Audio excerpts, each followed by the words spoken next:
Hello students, welcome again to this new video on strategic management. During this unit we are going to speak about a very important thing of strategic management, about game theory and Nash equilibrium. You may wonder, for example, why right now in 2020 is Apple dropping its iPhone prices, for example, or why others automobile competitors are starting to produce electric cars after the Tesla success. Well, all of those decisions are due to competitors' decision mainly, and the competitors' decision affect on our own decision, on decision of the own firm, and this is what we call the game theory in strategic management. Depending on the movements on our competitors, we may act in different ways. We shall anticipate with what gonna be the others competitors move, and during this video we are gonna speak a little bit about the game theory and the Nash equilibrium and the dilemmas, the prisoner's dilemma, which are important theories in strategic management to understand the behavior, strategic behavior of our competitors in the strategic management. To put it into context, maybe if you work in a small bakery, your industry or your sector could be stable, but usually nowadays a lot of sectors, a lot of industries are highly unstable. Let's think, for example, in all sectors related with technology or fast-moving sectors. And in those kind of industries, it's necessary to understand what are the drivers and changes on such concrete industry. For example, changes in technology, changes in the competitors' internationalization because they are going international, changes in factor prices. Let's think, for example, in oil prices nowadays. We have negative prices in the United States. It's the first time in the history, I think, that we have such kind of prices in oil markets. So there's a lot of drivers that change industry, and it's necessary to understand those drivers if the case that our industry is quite unstable. In those industries in which there's a lot of changes, you need to understand your competitors, and there are several tools. We are going to see 2 or 3 in this video of what we call in strategic management competitive analysis. The competitive analysis provides a more detailed look at this rivalry between daily and night competitors. So we are going to see how our competitors think and how our decision-making process shall be. As usual, we're going to start with a couple of definitions. First of all, game theory. Game theory provides an analysis tool for describing the decision-making process of one or more players, their behavior when there are plenty of possible outcomes. And finally, strategic behavior is the term that designates all concerted and consistent actions promoted by the company in order to influence the competitive environment, or at least to adapt its evolution. In particular, game theory has 2 main objectives related with strategic management. First of all, game theory is going to help us to put a strategic decision process into a context. So in order to help us to make such decision, we have to take into account 4 main factors: identity of players, each player's option, playoffs, and sequencing of decisions. For example, if we were speaking about the Apple dropping iPhone prices, maybe Apple is seeing Samsung decisions, for example. So first of all, we have to take in account identity of players. And the second main objective of the game theory related with strategic management is that it can help us to predict the outcome of competitive situations and identify optimal strategic choices.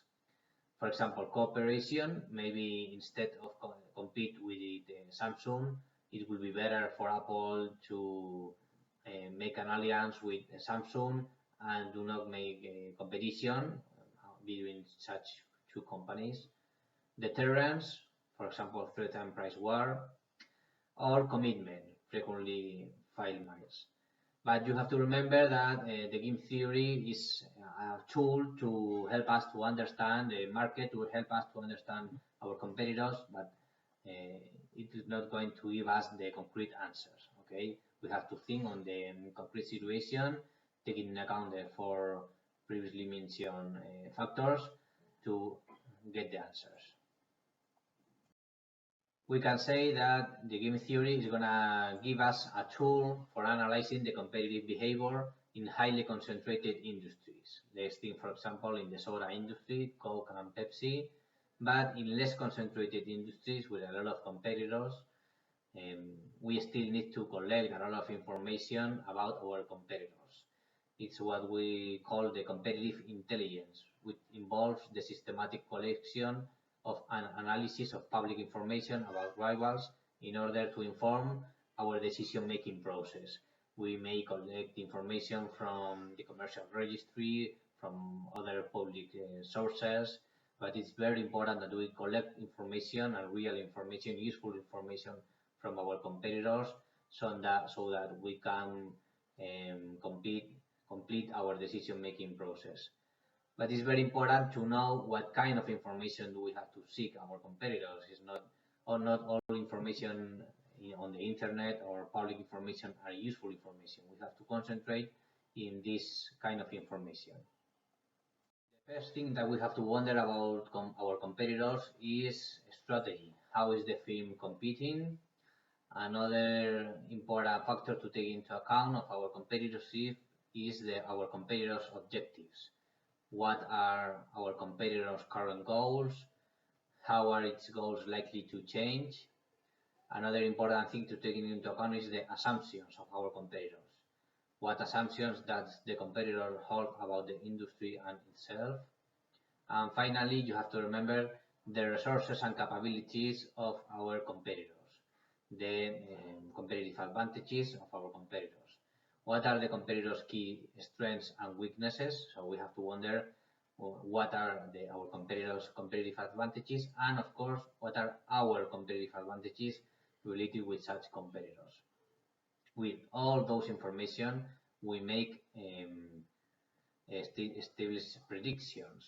What strategy changes will the competitor initiate?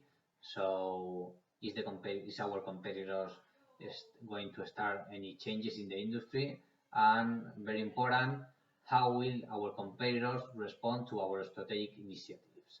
So if we are the first ones to initiating such movement, what are going to be our competitors' answer? And now we are going to speak a little bit about the Nash equilibrium. The Nash equilibrium could be described as the optimal state of the game where both players make optimal moves. We can say that the Nash equilibrium takes place when each player remains in the same position as long as no other players will take a different action. So with an assumption of the Nash equilibrium is that everyone is going to stay in the same place, but in business it's very weird to see the Nash equilibrium. A well-known example of where the Nash equilibrium plays out in game theory is the prisoner's dilemma. And now we're going to see a brief video with an example the Nash equilibrium. It's a brief video explaining why a lot of competitors put their stores very close to each other. We can, for example, see that a lot of McDonald's are close or even next to a Burger King or something similar. Well, this is due to several reasons. For example, to attract the main kind of clients to a several zone, but the main reason is the Nash equilibrium. We're gonna see a brief video explaining such Nash equilibrium in business.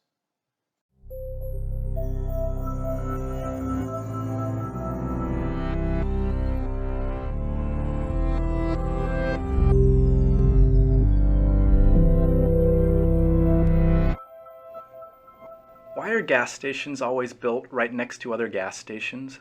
Why is it that I can drive for a mile without finding a coffee shop and then stumble across 3 on the same corner? Why do grocery stores, auto repair shops, and restaurants always seem to exist in groups instead of being spread evenly throughout a community?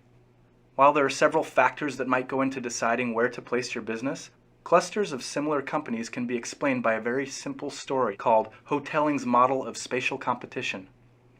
Imagine that you sell ice cream at the beach. Your beach is 1 mile long and you have no competition. Where would you place your cart in order to sell the most product? In the middle. The 1/2 mile walk may be too far for some people at each end of the beach, but your cart serves as many people as possible. One day you show up at work just as your cousin Teddy is arriving at the beach with his own ice cream cart. In fact, he's selling exactly the same type of ice cream as you are. You agree that you will split the beach in half. In order to ensure that customers don't have to walk too far, you set up your cart a 1/4 mile south of the beach center, right in the middle of your territory. Teddy sets up a 1/4 mile north of the center in the middle of Teddy territory. With this agreement, everyone south of you buys ice cream from you. Everyone north of Teddy buys from him, and the 50% of beachgoers in between walk to the closest cart. No one walks more than a 1/4 of a mile, and both vendors sell to half of the beachgoers. Game theorists consider this a socially optimal solution. It minimizes the maximum number of steps any visitor must take in order to reach an ice cream cart. The next day, when you arrive at work, Teddy has set up his cart in the middle of the beach. You return to your location a 1/4 mile south of center and get the 25% of customers to the south of you. Teddy still gets all of the customers north in Teddy territory, but now you split the 25% of people in between the two carts. Day 3 of the ice cream wars, you get to the beach early and set up right in the center of Teddy territory, assuming you'll serve the 75% of beachgoers to your south, leaving your cousin to sell to the 25% of customers to the north. When Teddy arrives, he sets up just south of you, stealing all of the southerly customers and leaving you with a small group of people to the north. Not to be outdone, you move 10 paces south of Teddy to regain your customers. When you take a midday break, Teddy shuffles 10 paces south of you and again steals back all the customers to the far end of the beach. Throughout the course of the day, both of you continue to periodically move south towards the bulk of the ice cream buyers until both of you eventually end up at the center of the beach, back to back, each serving 50% of the ice cream hungry beachgoers. At this point, you and your competitive cousin have reached what game theorists call a Nash equilibrium, the point where neither of you can improve your position by deviating from your current strategy.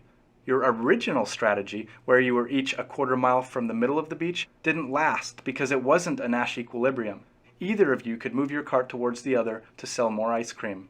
With both of you now in the center of the beach, you can't reposition your cart closer to your furthest customers without making your current customers worse off. However, you no longer have a socially optimal solution, since customers at either end of the beach have to walk further than necessary to get a sweet treat. Think about all the fast food chains, clothing boutiques, or mobile phone kiosks at the mall. Customers may be better served by distributing services throughout a community, but this leaves businesses vulnerable to aggressive competition. In the real world, customers come from more than one direction, and businesses are free to compete with marketing strategies by differentiating their product line and with price cuts. But at the heart of their strategy, companies like to keep their competition as close as possible.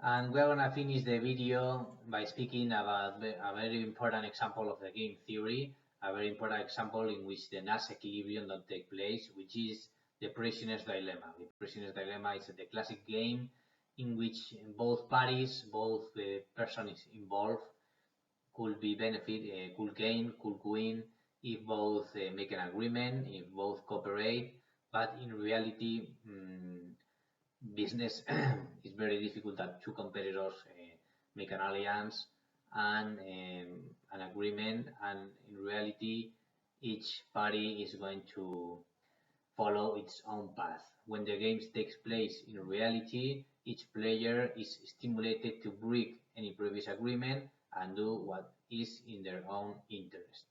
We are going to see the example of the prisoner's dilemma on the next slide, and you are going to understand perfectly. The main assumption of the prisoner's dilemma is that two members of a criminal gang are arrested and imprisoned. Each prisoner is isolated with no means of communication with the other prisoner, and the police lack sufficient evidence to convict the pair of them on principal charge, but they have enough to convict both on a lesser charge. Simultaneously, the police offer each prisoner a bargain.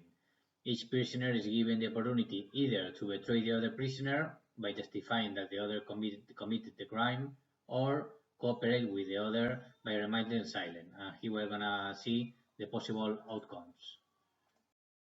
Here is the classic game of the prisoner's dilemma. As you can see in the first quadrant, if both prisoners remain silent, stay silent, they both could just have 1 year in prison, which is a very good agreement. For example, here in Spain, you cannot go into jail if you have less than 2 years in prison. So the best option for both prisoners would be to cooperate and stay silent, both of them. But in the second quadrant, for example, if B betrays prisoner A and A stays silent, A will have 3 years in jail and B goes free. And in the opposite way, in the third quadrant, if B stays silent but A betrays B, A goes free and B will have 3 years in jail. And the last quadrant, both will have 2 years in jail if both betrays another one and accuse the other prisoner. So the best option, of course, would be cooperate, would be stay silent, but in reality, prisoners are not going to cooperate, and when the prisoner's dilemma takes place in real situations, and in business we can say it every day, each player is stimulated to break the agreement or to break the rules and to follow its own interest, to its own path, and at the end we are not going to have never the Nash equilibrium. And finally, we have a couple of conclusions of what we have seen of the game theory and the Nash equilibrium. For example, in strategic management, usually there is no Nash equilibrium. In business, usually there is no Nash equilibrium. Strategic choices are often intended to influence the choices of others. So when we make a decision, in a business decision, we have to take into account others' decision, the competitor's decision as well. And strategic thinking involves looking into the future to predict how others will behave. So when we perform an action, when we make a decision, we do not have to wonder just what will be our consequences. We have to wonder what will be the reaction of our competitors. So action, reaction. We have to anticipate to our competitors' reaction in order to predict its movement and could anticipate to our next move. And strategic thinking involves looking into the future to predict how others will behave, and then using that information to make our own decisions. And finally, reverse technique, which is anticipate to others' decision, to our competitors' decision, is crucial for strategic behavior. Well, thank you, students. I'll see you in the next video. Thank you.